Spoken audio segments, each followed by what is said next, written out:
ladies and gentlemen, welcome to episode 260 of the Drunk Masters podcast. I'm your host, as always, I'm Tyler, and joining me, we have the man, the myth, the legend himself, Sir Colonel Gables. What's up, buddy? I am doing fantastic, Tyler.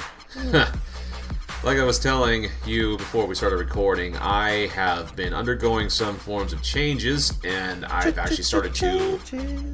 Sorry. I have started a training regimen. Now, what this training regimen curtails is I'm trying to prepare for a specific date where I'm going to be going all the way to Seattle, probably visit up with a few friends and stuff like that, and take this pirate cruise. So until then, I decided to promise myself that I would start this sort of training regimen in order to get myself in better shape. So it would start it off as a little bit here and there, just kind of evolved into this regimen now that I've been doing now for like 8 straight days, where I have done 20 squats, 20 push-ups, 20 sit-ups, and at least 2 laps to and from the bus stop since, last Saturday, at least. So it's definitely been an experience in of itself. So my body has felt like it literally feels like that it's kind of eating itself in terms of the muscles and everything else. Like, things are burning. It's like, I'll tell you what, I've exercised before, but I've never had the sensation of walking and all of a sudden just feeling your muscles kind of like get up off this sort of like heated feeling, like you're kind of wearing a thermal blanket. Kind of like if you're wearing like one of those like warm wool blankets and you turn on the little dial and stuff and everything just starts heating up your body. That feels good. Yeah. That type of feeling actually happened to me quite a few times this week, and it was so weird. But other than that, though, I celebrated a birthday this week. So Colonel Gables actually celebrated his 30th year on the planet Earth. And that is just something. That was just something to cause for celebrations yesterday. Lots of my coworkers wish me happy birthday and all this other stuff. My mom made me this big old chocolate cake. It was a fun day. Friday the 13th, be damned, it was a fun day. Very nice. So anyway, how have you been, Tyler? Doing all right. Still really busy with work, all that fun jazz. Mine's a little bit opposite in the fact that all 3 of our dogs, I told you before the show, have a bacterial infection in their intestine. So all 3 at the same time all week have very disgusting diarrhea. So that's fun, after you get off work and you find you find piles of diarrhea everywhere, especially when one's like 62 pounds. You always know which one's his. That's for sure. You never mistake it for any other dogs when you have one that's like 13 pounds and one that's 24 pounds. You got one that's 62 pounds. So gone through a lot of toilet paper. A lot of scrubbing of floors. My favorite part is when I think it's all finally done after like 50 minutes of scrubbing, and then I go to hop in the shower, and then I find like 2 more piles randomly somewhere else in the house. That's always fun. But they're getting better now, so that's good. They all got put on this special like prescription canned food, which I didn't even know was a thing. And they all got to take medication. So yeah. They're a little upset because in the morning we always give them canned food, and they love it. And they're not allowed to have any other food but the prescription stuff. So, he was a little upset with me. Because, hey, they said it's basically like chicken broth for dogs, is what the lady said at the vet. So when they go from eating turducken food every day to eating chicken broth, they're a little upset. But, they'll thank me. It's like if we ate Taco Bell every day. That's how they've been for a while. So now we're gonna give them something healthy here. But other than that, doing okay. Nothing really exciting going on in my world, other than cleaning up poop. One highlight of the week probably. But no, this is the Drunk Nerds podcast. We're talking about video games. So I think we should jump on into that Gables. Okay. I really haven't been playing anything. I guess we can just cover that really fast for me. I've been chipping away at Far Cry 5 a little bit more. My main issue right now is obviously with work being busy. Far Cry 5, the problem with I like that game a lot. But the issue is like that's one of those games like to really get something done, you need to play it for at least an hour. And trying to find like an hour straight where I can just sit there and just play it without any other distractions has been really difficult. So I've mostly been playing it in like 30, 40-minute increments. And this game, and I talked about last week with like you get all the people bombarding you constantly, enemies everywhere, that it's kind of difficult. And I'm spending a lot of time at loading screens because the loading screens are pretty bad. So it's been difficult really getting anything really accomplished. Or when I do play for that time period, it's just like I didn't really do anything there. I almost feel like I wasted my time. Like I did like small little things that like small incremental changes that really didn't, grand scheme of things, didn't do a whole lot. So it's been kind of tough getting into that game. Like picking up like I'm like I'll just like there's especially with like I got like a bunch of TV shows that I'm trying to I want to watch and things like that. So a lot of different things when I have free time that it's like, hey, I can play this game for 30, 40 minutes and get nothing accomplished, or I can watch another episode of All In about the Michigan Wolverine football team or Supernatural, whatever. So it's like I'm trying to like just I don't know. So basically just trying to like I can knock this episode out and get caught up on this TV show, or play 30 minutes of this game and do nothing. So I've been kind of leaning more towards video, like television, for entertainment side of things right now. So I really haven't played anything else other than a few hours of Far Cry 5. Plus this week with wrestling we talked about last week. Good God.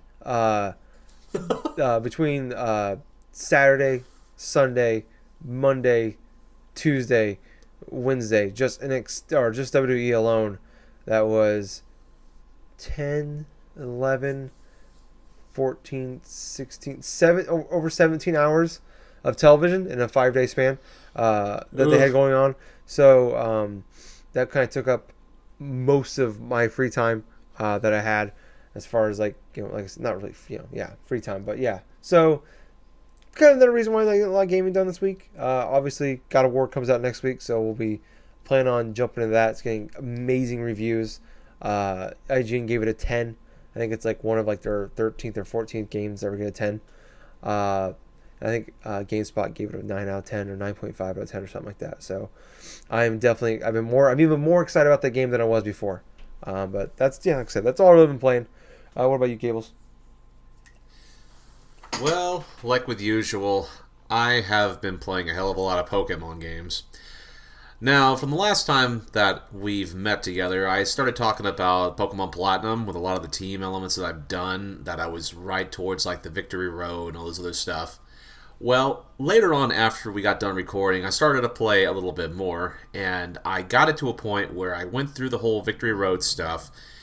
Definitely was better in terms of the quality of the thing in general, as compared to, say, Pokemon Emerald and like the other previous Pokemon games. So Sunday, I went forth and I started to go through a bunch of the Elite Four and the Champion stuff. Oh my gosh. I'll tell you what, this was an interesting experience. I had bought a ton of like health replenishing items because my team was underleveled going into the Elite Four and the Champion stuff. So I basically went through and I survived battle after battle. Let's see, I ended up beating, the bug type user Aaron or something like that with a couple Pokemon to spare. Went through, the Earth type trainer, Bertha, her name was. Old lady uses a bunch of ground type Pokemon. And I had like a few Pokemon left as well, and then like a Flint, the fire type user. He was kind of a little bit of a challenge because he had this Infernape, this fire type Pokemon that was extremely fast, so that could hit hard with Flare Blitz and all the other stuff. Then the last member of the Elite Four, his name is Lucian, runs all these psychic types, and trying to take out his Bronzong, which was like a combination of steel, psychic type, typing. Incredibly hard to get out if you don't have, say, fire type moves or any type of dark type moves at all on your team. But as usual, kind of like with my playthrough of Pokemon Diamond last year, Cynthia, obviously the champion of the Sinnoh region, definitely the biggest pain in the ass. Now, the reasoning why it's a big pain in the ass is because she has her team upwards the late 50s into the mid 60s. So you have her Garchomp, which is like about 62, 63, trying to dominate your entire team, which my team was like in their mid late 40s, I believe. Yeah, no, actually, I got them up to 50 before I even started the Elite Four and Champion Challenge.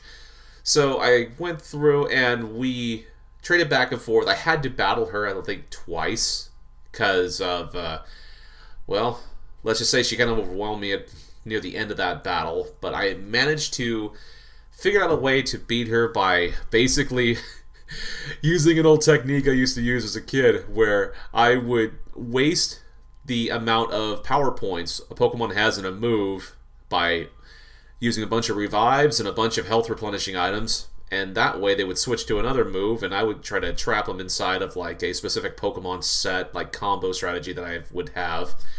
And so that's how I took out her Garchomp, which led me to a one-on-one battle between my Garchomp, Nova, versus her Togekiss. Now, since this is way before the whole fairy typing stuff, back in like X and Y, so Togekiss is like a normal flying type, meaning I had to try to make sure that I was not locked into some sort of like paraflinch sort of thing. Because the whole thing about Togekiss, her Togekiss has Serene Grace, which makes it so when you use a move, like say Thunder Wave or whatsoever, the effect of a status move is more highly like increased, if I remember correctly, which means that there is a lot more, secondary effects go into effect quicker. So there's a possibility that, say, your Pokemon that gets affected by it could be either suffer for paralysis, or if she uses a move that would cause a flinch, it would be more likelier to happen. It was pretty good strategy in the competitive scene back in Gen 4 and also like Gen 5, I want to say. But after a struggle, I went through and I had beat her Togekiss, and I beat Platinum. The very next instance, I think it was later on that Sunday, I started Pokemon Black. Now, Pokemon Black was a game when I first played back, when it first released around 2010, I really liked the story. I really liked the elements of there being just a whole brand new set of Pokemon. You don't have access to the older ones. You just basically have their new set that they've developed. So from what Game Freak introduced and stuff, you had the options to pick these specific types of Pokemon that you could use, you could train to blah, blah, blah, blah. What I'm kind of finding out is there are plenty of Pokemon in Gen 5 that, they're kind of funny in terms of usability. There are plenty of stinkers that I personally have seen that I would not even bother using, like, say, like Stunfisk, who is this sort of a combination of a flat-faced fish that's like part ground type and I think part electric type that somehow swims in the water, if I'm not mistaken. It's kind of weird. But you've seen like some of the Pokemon that have come around the internet, like the whole thing about Trubbish, the garbage bag, and his evolution, the exploding garbage bag known as Garbodor. What the fuck, man? And then you have like Pokemon, let's see, like Vanillite. Yeah. And its evolutions like Vanillish and then Vanillux, which is basically an ice cream cone that's evolved into an ice cream sundae. Oh, I thought it was like a Vanilla Ice one, and then like he was like Vanilla Ice the rapper, then he was Vanilla Ice the heavy metal guy, and then Vanilla Ice the felon. Okay, never mind. But there are some fun basic designs that are inside this game, but at the same time there are plenty of creatures that I would probably not even want to use because not only are their movesets poor, but they don't really have that great of designs, in my personal honest opinion. But from what I've done is I chose my grass starter, Snivy, which I gave him the nickname of Slithers. Why? Because why not? So there's Slithers, the Snivy, then I caught myself a Lillipup, which I've nicknamed Iggy. This is based in reference to a anime that I had watched previously over the past couple months, like I think it was like season 3 of JoJo's Bizarre Adventure. For those who know what I'm talking about, kudos to you, because that is a good reference. But yes, there's that. Plus, I have a let's see. I've caught a Pokemon. Its name is Sawk. Sawk. It is basically a martial artist fighting type kind of Pokemon. It has a counterpart to it called Throw, which Sawk, he is blue. He has the ability Sturdy, which means he can't be like all of his HP pretty much can't be depleted all at once. So if he's hit with a super effective move and stuff and it was going to KO him, he'll hang on with like maybe a 1 HP left.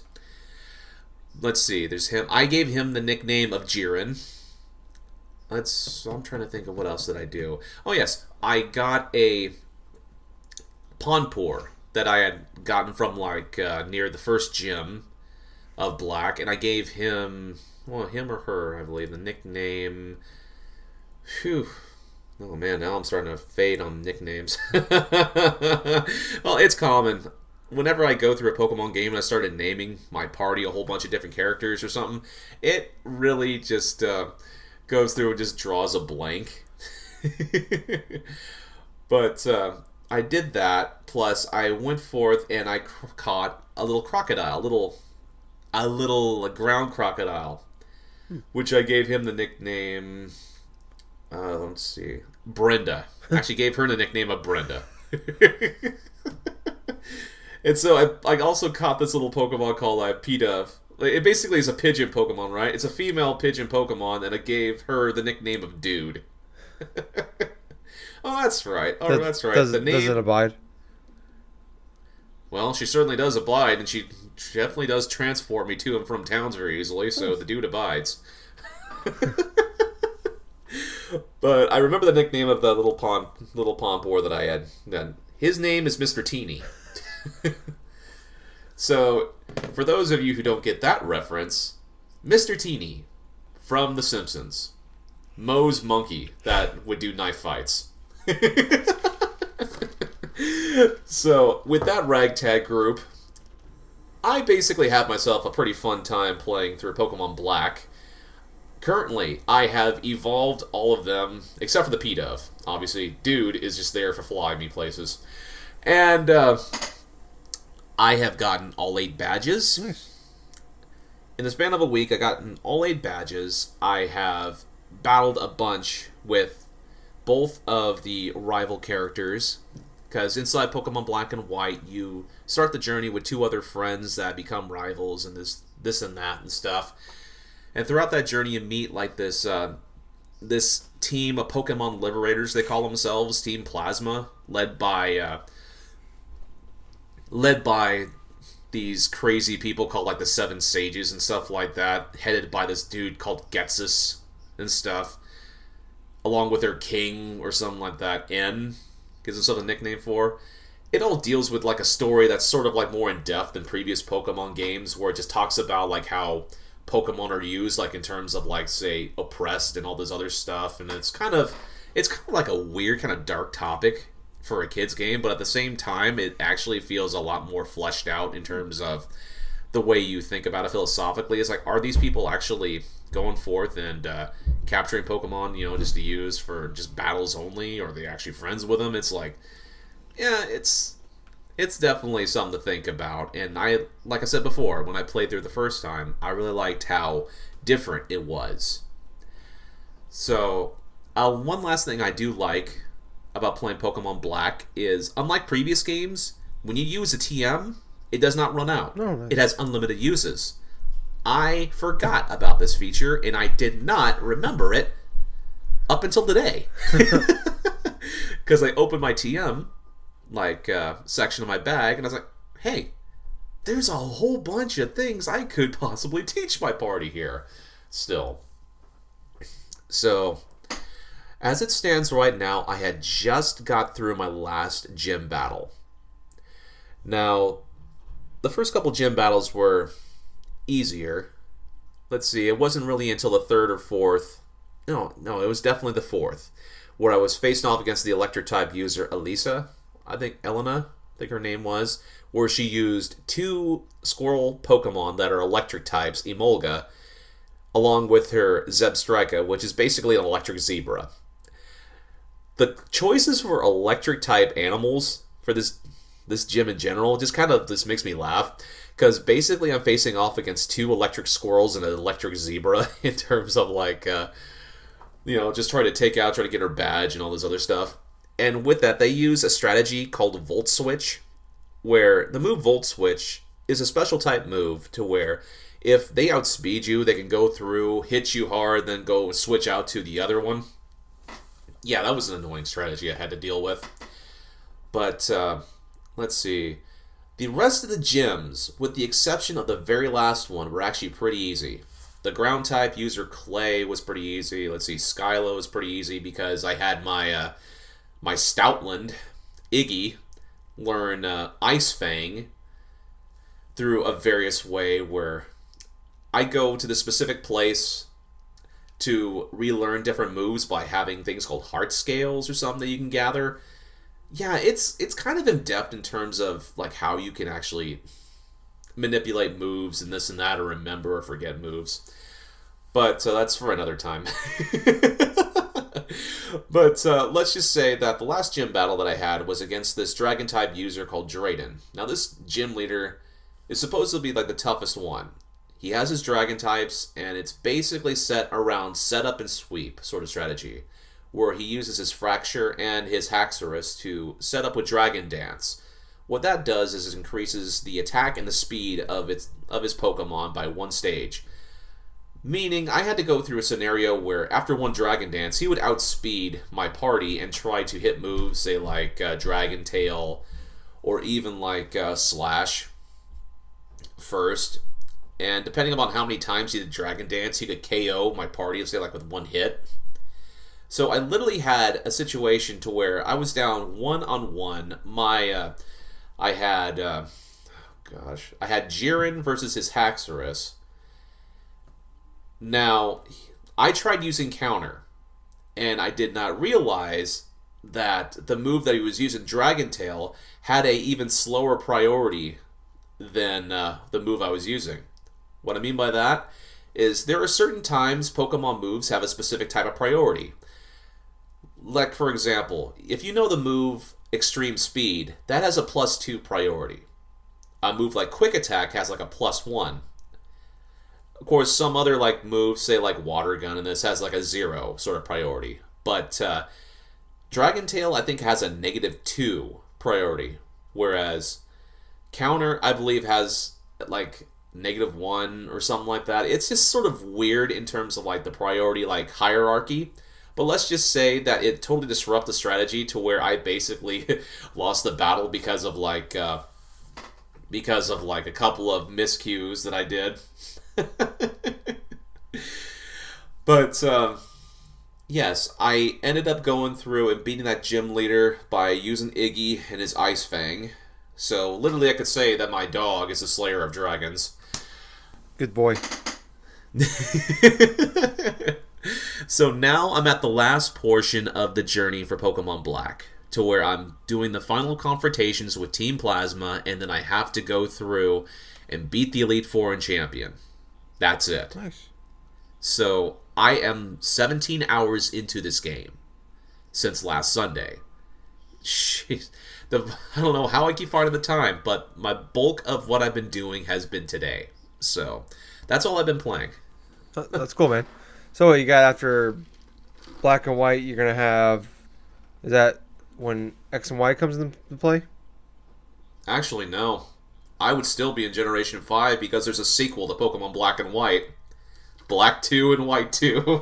Okay, and then it's X and Y? Exactly. All right, cool. Yes. Nice. All right, cool, man. Well, okay, that's pretty much all we've been playing then this week. So, let's jump into some of the news. So, not a lot of news, but a couple of pretty big items I think coming out of it. So, I'm gonna go through the smaller one first here. But so we both actually own the season pass or expansion pass, whatever you want to call it, for Destiny 2. Well, yes. They actually came out and gave us a release date for the second pack. The first pack came out I think in like December. It is called Warmind. Officially launches on Tuesday, May 8th. Hey, that's the day after my birthday. There you go. Yep. So that's a shitty present from Bungie, but So we'll get more details on April 24th. And then they're doing the seasons right now. So like everything else that's like games as service going on, they'll have seasons. So season 3 will also begin on that day. They'll bring new bounties, new seasonal events, faction rally improvements, changes to exotic armor, a lot of stuff I don't understand. But one of the things they said they're going to add is a bigger vault so you can carry more stuff around. So that's nice. They're going to make some changes to Crucible, so which is the PvP mode. But I guess my question to you, really, Gables, is you played a lot more of Destiny 2 than I did. Yes. Are you kind of? I mean, obviously we don't really know anything about this, but I imagine we'll get more missions and stuff like that. But are you interested in going back into Destiny 2? Am I interested at the current moment? Not right now, but give or take a month from now, we'll see where we're at. Okay. Yeah, I guess I'm the same. But I actually haven't even finished the first pack. I need to go back into that. We haven't even finished Temple of Osiris, honestly. Oh, okay. Yeah. So, is that what it's called? Yes, I think I've done like one mission of the Temple of Osiris, and that was it. Okay. Yeah. So, yeah, I don't even think I actually even started it. So, I did some of the stuff after the game and started doing some side stuff, but kind of fell out of it after that. So yeah. Yeah, I guess it'll be kind of time will tell. Obviously, right now we don't know details. We'll find out in a couple weeks what it is. So I guess we'll kind of come back to this a couple weeks. But I thought, like, oh, cool. We haven't heard about Destiny for a while. So people are still pissed about Destiny 2. So that's still a thing. I found that out going off Twitter. The Destiny fans are not happy about Destiny. So hopefully this will change some people's minds. But next thing, and I think this is pretty big. But so Jason Schreier, I've talked about before, from Kotaku. He is like the king of getting like leaks and scoops and stuff like that. Yes. So while he was writing an article about Hangar 13, who made Mafia 3, and all the issues they've been having since Mafia 3, with making trying to make Mafia 4 game, and then making I think it was like a spy game, and they got scrapped. While he was working on that behind the scenes stuff, he found out that there is a secret studio codenamed Parkside, which is a project said to be doing the next Bioshock game. Yeah, so according to, I guess, the reports, it is top secret. It's a very small team right now. They're trying to, it's super, like I said, or super early in development. And I guess people from Hangar 13 have been trying to get over to that team to work on the new Bioshock game. So like I said, the early 2013 or early development, but 2K came out at the end of the year last year after Q3, I believe, of 2017, doing their share reporting for the stock market, and they said there is a big game, big IP with the new game coming out before March 31st, 2019. So that kind of started, people were like speculating that's what it was, but from the sounds of this, maybe that's not what it is. Who knows though? But I know, Gables, you played some Bioshock games. Are you ready for a new Bioshock? Honestly, I am definitely in the mood for some more Bioshock. I mean, I've never beaten the original or the second. I've only beaten Bioshock Infinite, but I would love to see a new game in the series, even though it's without the lead influences behind the game in general, like Ken Levine and like that whole studio that made those games. Irrational Games. But Irrational Games, yes. Have not heard that company name in such a long time. Mm-hmm. But I would like to see what direction they would take, because Bioshock Infinite, at the end of it, sort of alluded to the fact of there'd be multiple universes inside this world, where it's like there's always a lighthouse and there's always this and that, you know. Spoilers for a game released in 2012. But, yeah. I'm game. Yeah, let's see what happens. Me too. It's something I remember we talked about years and years ago in the beginning of the show, when the whole, it was like not too long after Infinite came out, but like Ken Levine basically shut down Irrational Games, and they're going to start making different games, and all the people got let go, and it was really sucked. Obviously we haven't heard anything since the game came out 5 years ago, and we haven't heard a peep of anything about that game or about that franchise, other than they released that collection a couple years ago, and it was great going back and playing Bioshock 1 and Infinite again. But yeah, I don't know. I mean, I'm curious because like I remember Bioshock 2 came out, and now it was like, ooh, we gotta pounce on this. I think it came out like a year and a half or so after Bioshock 1 came out, and it was okay. It was fine. It was whatever. Right. It was. I think it's one of those games like if you like Bioshock, definitely play it. But it's it's in a lot of ways a completely different game. So it's gonna be kind of interesting because we've seen what happens when Ken Levine and Irrational Games aren't working on this. But I'm definitely. I think I am definitely ready, and especially for a year or two out from seeing anything or even playing this game. I think we'll even be more ready. I think it's gonna be 5 or 6 years since we've played. Oh, it's already been 5 years, so 6 or 7 years by the time this game comes out. So that gap, I think we'll all be fiending to play that game. So yeah, it's great. I mean, it was a great franchise, and it sucked that it's been the team is gone. The group of people that make that franchise what it was is gone. But I don't know. At the same time, it could be fun to see some fresh faces, fresh people working on this game. So, yeah, I'm definitely excited. I'm just happy to see, hear that it's coming back. It's been too long. Yeah. Doesn't sound like we're gonna hear anything at E3, but especially I think this is the year we're gonna hear about Borderlands 3. But yeah, I don't know. Maybe maybe next year. But speaking of kind of 2019, 2020. Things. So some rumors came out about PS5. I'm not ready for this, Gables. I'm not ready to be talking about PlayStation 5 already, but we are now.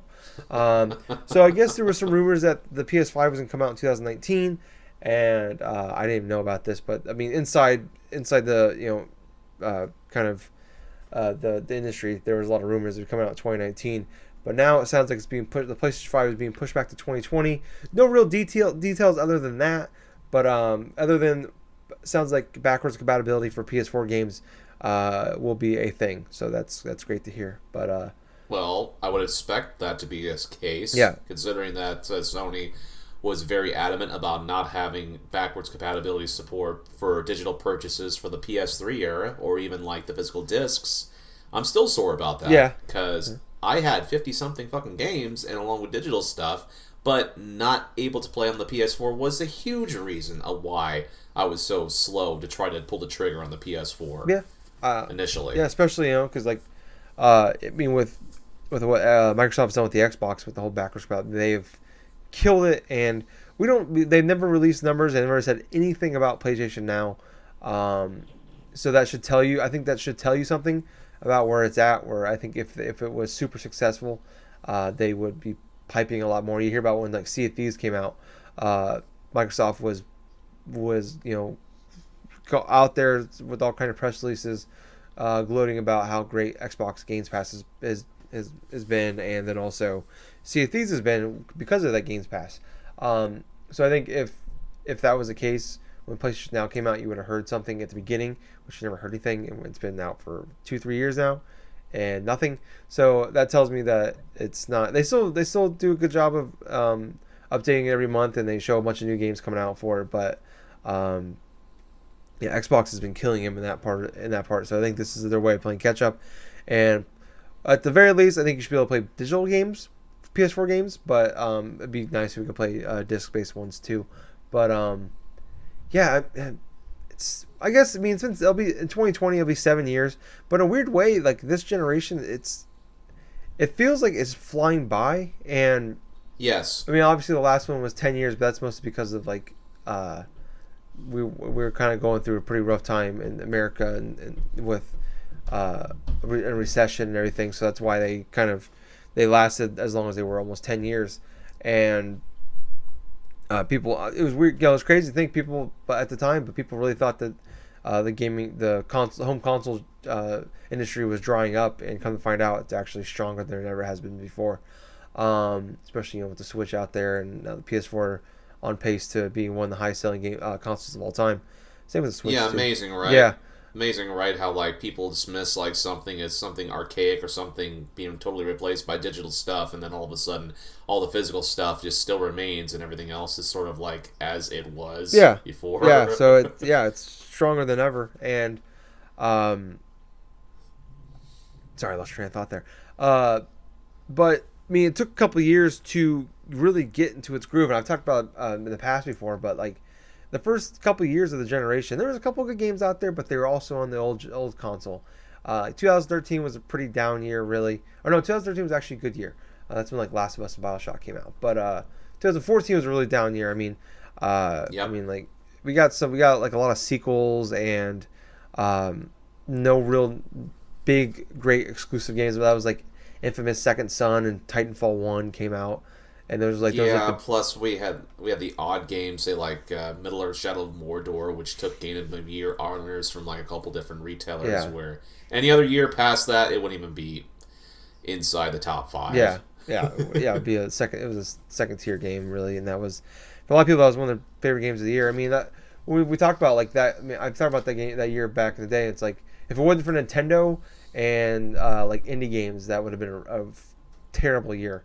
When I think like Outlast was our number 2 games of the year that year. I don't remember what was my game of the year. Yeah, Outlast was our surprise hit back from there. And plus X and Y, Pokemon X and Y, I think was a major thing too. No, it was 2013. Because, like you were saying. It was 2013. Yeah, 2013. Yeah. So I mean, but yeah, like 2015 was more the same. It got better, but there's some good stuff in there. I mean, Metal Gear Solid 5 was out there. That's one of the best games of all time. But 2016 and 17 really feel like it hit its groove for this generation. Like 2016, we got Doom, Uncharted 4, and then 2017 obviously was one of the greatest years of all time in gaming.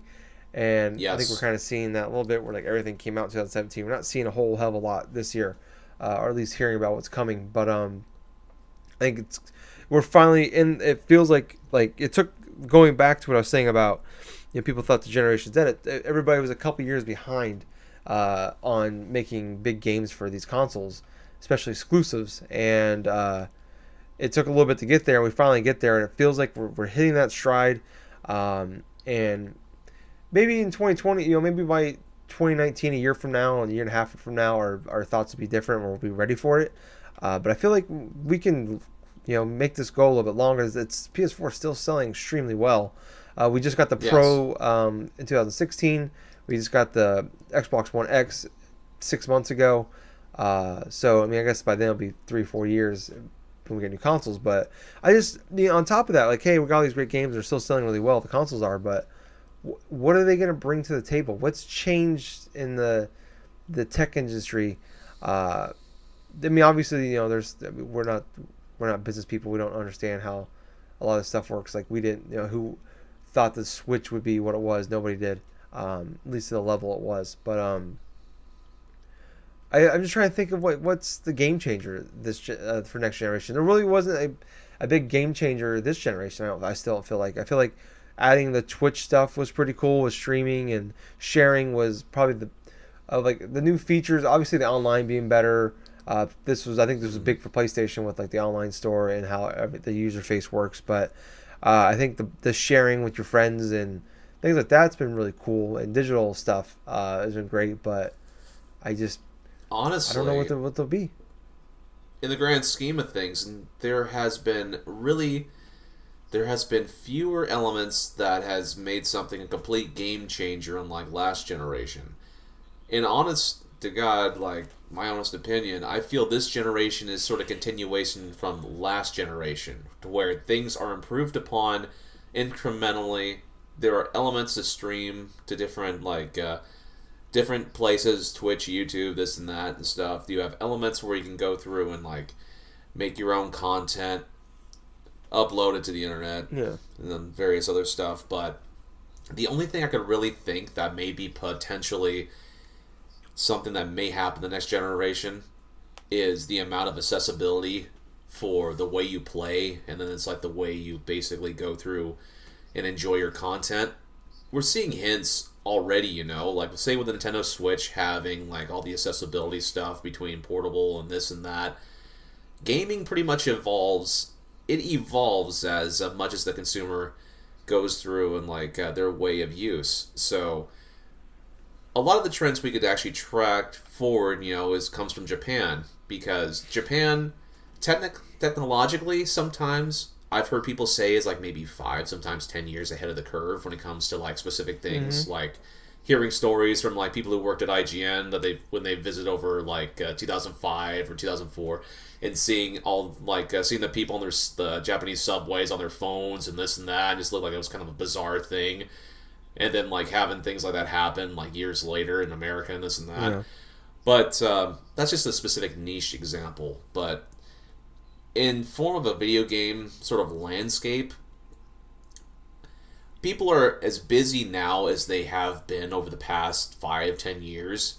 So in order to adjust to that type of a mind frame, considering people like us work maybe 40 to like 80 hours a week to some extremes just to make ends meet, our downtime is pretty much the most important thing that we can possibly get.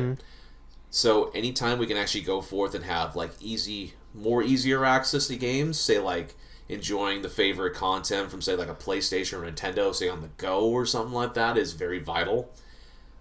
I mean, we got elements like that for our phone games. Nintendo Switch does its fair share of bringing console-like quality games on the go. I think we're more or less going to see natural ways in which Sony, Microsoft, maybe even Nintendo 2 does their own contents upon like different types of accessibility methods through subscription costs and through this and that. There will be consoles, obviously, but it's just not like one concrete thing. I could just see like multiple different types that where it could go. But honest to God, it's like I don't really see the next generation just coming anytime soon. Yeah. I mean, like you were mentioning before, Tyler, the PlayStation 4 has a huge install base now, and the Switch just came out like over a year ago, and there are so many gamers going through and trying to like indulge inside the content and the multiple quality first-party games, all the good indie games and stuff. It's absolutely too soon to release a next generation. I personally would not see anything like this maybe until like 2020 or 2021. And even so, the PlayStation 4, Xbox One, the quality first-party content has just started hitting its stride. It's a lot slower in terms of what happened, say, with the PS2, Xbox, GameCube, but even to a certain extent the PS3 and Xbox 360 and Wii generations, to where it's like, we had major games that came out in those spans of those like first like couple years and stuff, but with this generation, it's like what you were saying before. It did not really start hitting its stride until 2016 for a lot of the companies, for a lot of their systems. So, yeah, that's how I feel about it. It's like it's too early for another generation, and it's really up in the air in case of what may happen in terms for that next incremental upgrade or next incremental thing that's going to be the next big thing for gaming. Yeah, I mean, like the Switch was a game changer, and I mean they had it not saved the company, but in a way it saved Nintendo for. Yeah, I mean, I don't know if they can afford another big not a Wii U, but yeah, I mean I don't really know. I mean, if they went to kind of make it like the on the go and home console thing, that's just it's not going to be a selling point, a major selling point maybe to people because it's like, oh, you're just doing what Nintendo's doing. So it's I mean obviously there's a lot of smarter people out there than us that know how to know what they're doing, but I'm just trying to like things that are out front and center, like things that I wish my console could do that it doesn't do already. I can't think of anything. Like it was cool back in the day with like 360 and early generation, and with this early generation where it's like it has Netflix and Hulu and all that stuff on it and YouTube, and it's like now it's like I have like 90 devices that I can use. Yeah, I have all that. That's the thing. Everybody has smart TVs, or everybody bought a TV in the last few years has a smart TV. So it's like I no longer have to be on my PlayStation 4 all the time. 5-6 hours more a day than I want to be to stream things, because now I can just do it on my TV, which is great. So I prefer that way. But exactly, it just feels like sort of like a stagnation of a lot of the different technological advancements, because almost everything now is an all-in-one device. Yeah, but I guess the point is that sometimes they gotta like tell me why I want this thing. So exactly. So maybe that's one of the. Yeah, I don't know. I'm definitely curious to hear what it is. I kind of felt this way when the 360 and PS3 were near the end of the generation. I was like, I'm not ready for this generation to be over, and I'm cool with what it is. But then, I mean, we're at the point now where, I mean, who knows? But by then, and then when they show us what they got, it could very well change my opinion. So I'm obviously probably gonna buy one as long as I can afford it. I'm gonna buy one, a PS5 or whatever the next Xbox, whoever has the best selling points. Yeah, I'm gonna buy one when they come out, but mostly because I'm an idiot. But whatever. That's another story for another time. And you guys should know that by now. You've listened long enough. But you know what? I think that's gonna wrap up the show this week. Gables, it's a little bit of a short one this week, but not a lot going on. But hopefully next week we'll have some. God of War will be out, so we'll have a pretty awesome game to talk about. It sounds like. Oh yeah, that's definitely so. Yeah. So, but thank you guys for listening. If you want to hear more from us, we have a Facebook page and group, Drunken Nerds Podcast. Follow or like and join us on there. Sorry, on Twitter, follow us there at Drunken Nerds Pod. Twitch, Drunken Nerds Podcast. Follow us on there and give us send a friend request. Like friends are good. And then on YouTube, Drunken Nerds Podcast. Subscribe to us there and give us a big thumbs up. Podcast goes on there. Also, I forgot iTunes. Subscribe to us in there as well. Leave a 5-star review for us. Leave a comment. We'd really appreciate it. More people that like our videos on YouTube and give us 5-star reviews on iTunes. The more people that can see us, which is great. That will grow our audience, and maybe one day we'll get paid for doing this. But hopefully, yeah, whatever. But yeah, thanks you guys for listening. I was your host. I was Tyler. And I have been Colonel Gables. So until next week, everyone, just remember, life goes on. The beat goes on. Play yourself plenty of games. Enjoy your life. And don't be afraid to get out of your comfort zone. Good night, everyone. Hey, Gables, before we go out. What? Too sweet. Too sweet, dude. Boys.